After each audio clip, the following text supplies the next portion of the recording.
It's a me Luigi Marinus Gaming, and today I'm gonna review Soul. My favorite movie of all time. I used to say it was Sing 2, but sometimes my opinions change over time. I watched it for the first time on morning the 25th of December, 2020. Perfect time for Christmas. I really loved it and I wish I got to see it in theaters. So what makes Soul so great? Let's find out. Joe Gardner is a middle school teacher with a love for jazz music. After a successful gig at the Half Note Club, he suddenly gets into an accident that separates his soul from his body and is transported to the seminar, a center in which souls develop and gain passions before being transported to a newborn child. Joe must enlist help from the other souls in training, like 22, a soul who has spent eons in the seminar, in order to get back to Earth. This movie uses quite similar elements of Coco and Inside Out, except I would say it kinda works more here. Like how the main character arrives on a world between life and death. Except in this movie he lands in the before life, or what they call the Great Before. This premise sounds kinda similar to Coco in a way.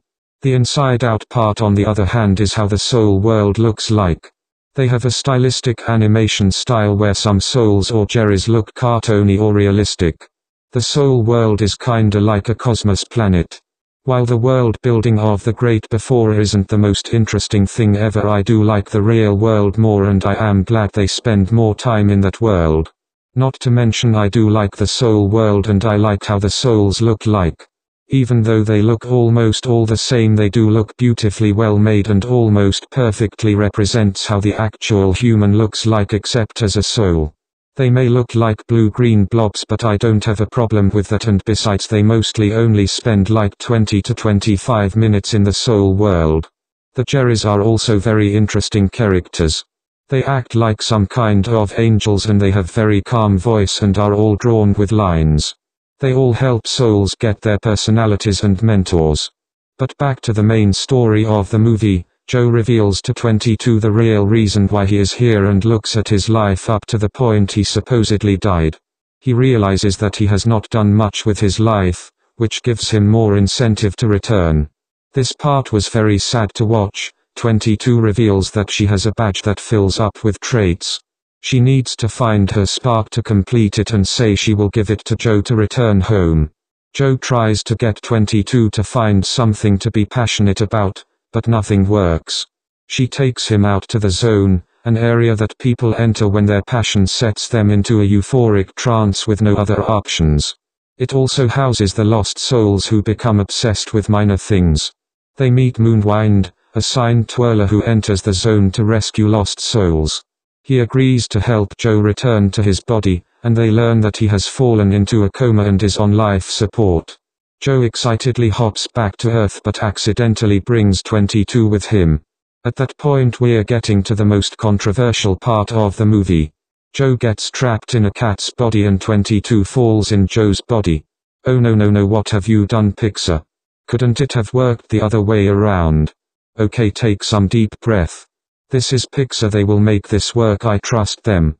So halfway through I finally got it. 22 never got to experience life before, so she could borrow Joe's body and discover life in his point of view while Joe helps themselves in a sticky situation. While Terry, the main antagonist of Soul, wants to find Joe and send him to the Great Before. Terry can be a very funny and interesting character at times and is probably the smartest Pixar villain to exist yet.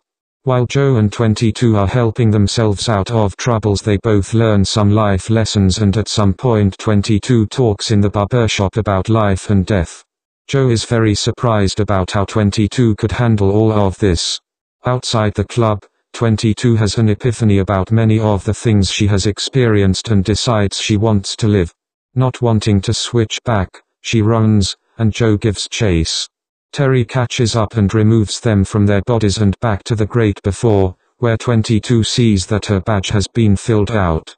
However, Joe tells her that she was using his experiences and that it does not matter. Angry, she tosses the badge at him and disappears to the zone. This part made me feel a bit sad. Joe learns from Jerry that a spark and purpose are not the same thing, and he heads back to Earth. When Joe returns to his body after abandoning 22, Mr. Mittens returns to his body and is reunited with his unnamed owner, a lady, and might have been taken back to the hospital. Joe makes it to the club on time. After playing for the night, Joe does not feel right about what happened and heads back home. I was a bit confused about what happened, but I began to understand. So Joe was kinda upset because he thought his purpose was the only thing to live for. But then the magical part happens where he plays the piano and it shows flashbacks of his life. This is the part that nearly made me cry, not because it's sad but more because it's actually beautiful. Then Joe enters the zone and meets up with Moonwind, and Moonwind explains what happens. 22 became a lost soul. Joe chases 22 back to the Great Before and tries to give her badge back but ends up getting eaten by her. 22 feels hopeless and broken about her purpose inside the corrupted body, with Joe trying to make her feel better, only to be stopped by the negative comments 22 was told, including his own.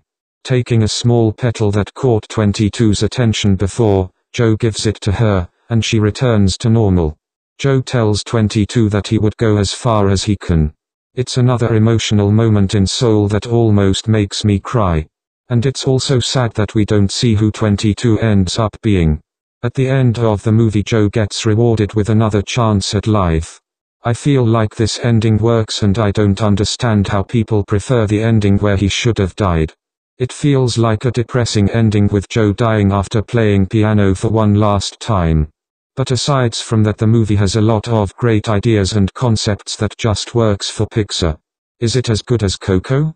I would say it's more like neck to neck as my favorite Pixar movies. They both have very deep themes about life and death and great to rewatch every time. I also am starting to find Inside Out a bit overrated. Still a masterpiece, but joy can sometimes be a problem in that movie. Speaking of Inside Out, there may be some theories about 22 being Riley. I believe this could be true. I mean, after all, everything's part of the Pixar theory. So with that said, Soul is an absolute must-watch. And don't forget to stay after the credits. In a post-credits scene, Terry tells the audience that the movie is over and orders them to go home. This scene was very funny, but could have been funnier if it released in theaters. I'm giving Soul a 10 out of 10 or 11 out of 10 since it's truly my favorite movie of all time. Best movie ever. And before Soul released, Pixar released one of their underrated gems called Onward. Stay tuned for a review for that movie in the future.